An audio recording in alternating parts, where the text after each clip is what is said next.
Okay, now let's move on to some words from David Ritchie, Enterprise Networking Director with our gold sponsor, Structured. Dev.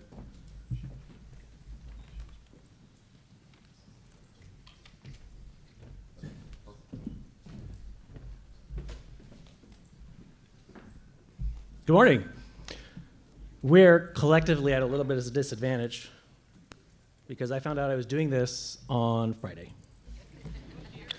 So I have 10 minutes to talk to you a little bit, and I had some ideas about what I was going to talk about, and that changed when I came here this morning when I learned it was going to be at 11 and not at 1:15. So I'm going to introduce myself. You already know who I am. I am also on the board of directors for the Monmouth Independence Network. It is a fiber to the home organization in Monmouth and Independence, also in Dallas, surrounding areas. I've been on that board for about 15 years, and it's been a very neat exercise in technology blended with local government and learning a lot about budget and budget law and Robert's Rules of Order and running meetings. I've also been a police officer for 12 years, currently for the City of Independence.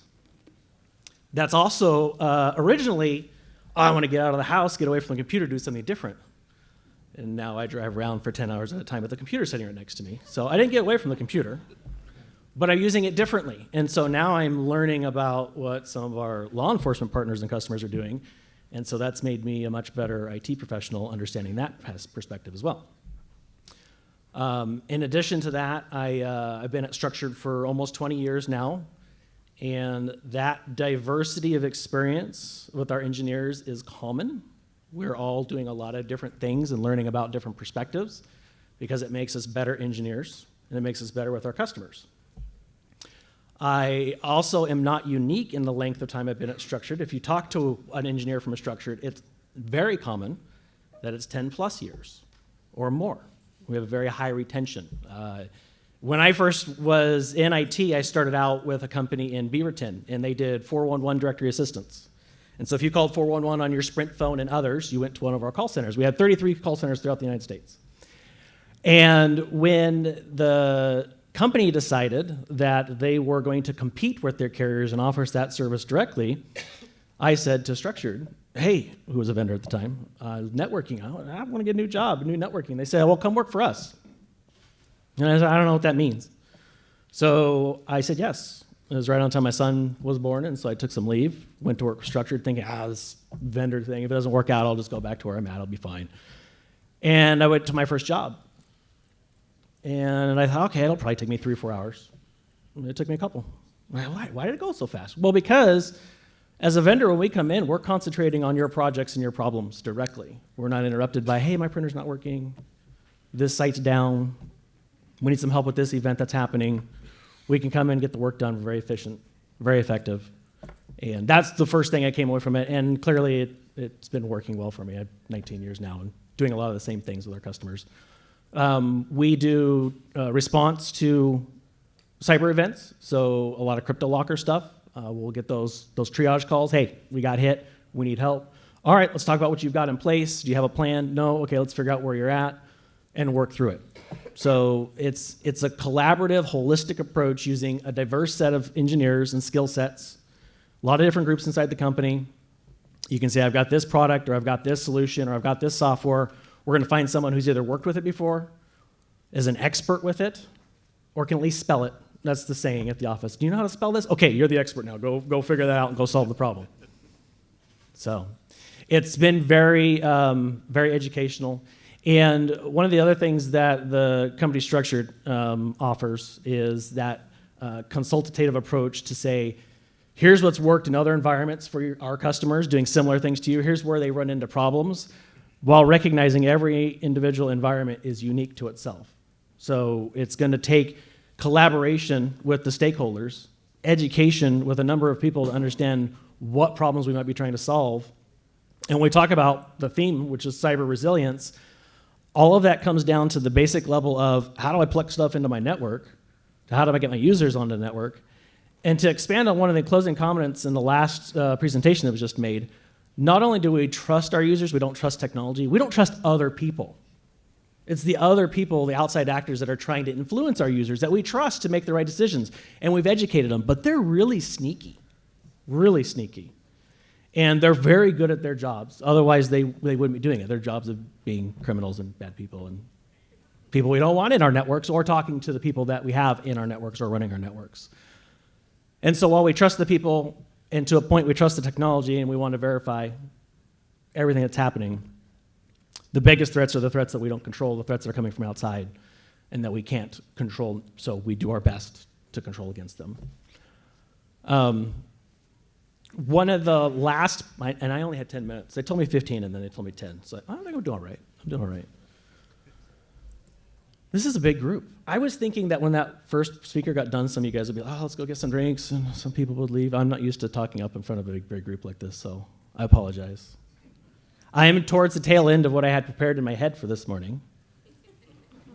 But I would entertain the questions. I love questions. And it could be about anything, including... Great. Oh, thank you.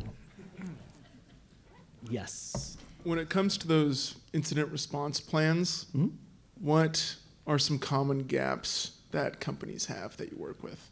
They don't test what they think they have.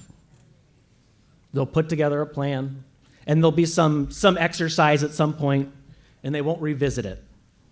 And so when that happens, they'll come back and, oh gosh, I didn't realize this wasn't properly backing up my files. Or I didn't realize that I couldn't recover my files from that backup. So following through with that plan, developing it's the big first step, and identifying I need a plan, developing it, putting it in place. A lot of individuals will do that initial testing to say, yep, it works, it's great, and then not revisit it. But if you don't revisit it, you're going to find over time something's happened, software updates were applied or weren't applied that caused issues, and it's not working the way you want it to. So I would encourage, if you've got a plan now, if you're working on a plan, to include time to validate and test that your plan works, and to remediate problems that may come up with software updates. You could do a software update, change the behavior of how those backups worked, and be stuck. Thank you. How am I doing on time? Couple more minutes. Any more questions? The other thing I forgot to mention is I'm also a certified radar LiDAR instructor for the Department of Public Safety Standards and Training that does police officers. I'd like to talk about my law enforcement experience because it's got a ton of stories, but I'm not going to go into a ton of stories because I have 10 minutes and I will ramble.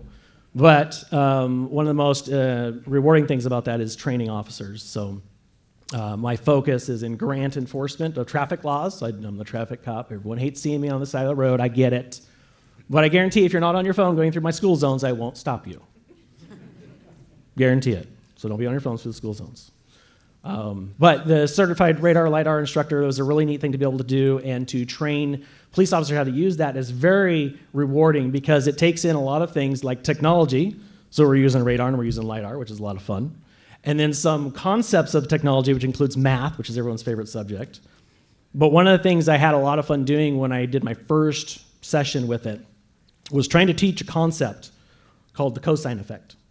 And this is the part where I'm going to lose a lot of people to the lobby because it's the cosine effect. So if you're ever driving by a police officer and they're out there doing their radar or their LiDAR, and you're wondering, oh, then did they see me? Yes, we already saw you because it goes hundreds and hundreds and thousands of feet that we can see you, especially the LiDAR. But then you're going to wonder, oh, how fast do they think I was going? So if that officer is off of the side of the road and they got a pretty good angle, the cosine effect comes into play. And if I had 2 tape measures, I'd do my whole spiel about how we can measure and demonstrate it really well. But if you're moving at an angle, the travel distance is different than travel measured. And that works in your favor. So if you look down, you're like, I'm 10 over. They probably see you 8 over, 7 over. So you might be all right. But they also know, I'm kind of at a big angle. They're probably at like 10 over. So that's a very fun fact that I like to share about law enforcement. Yes?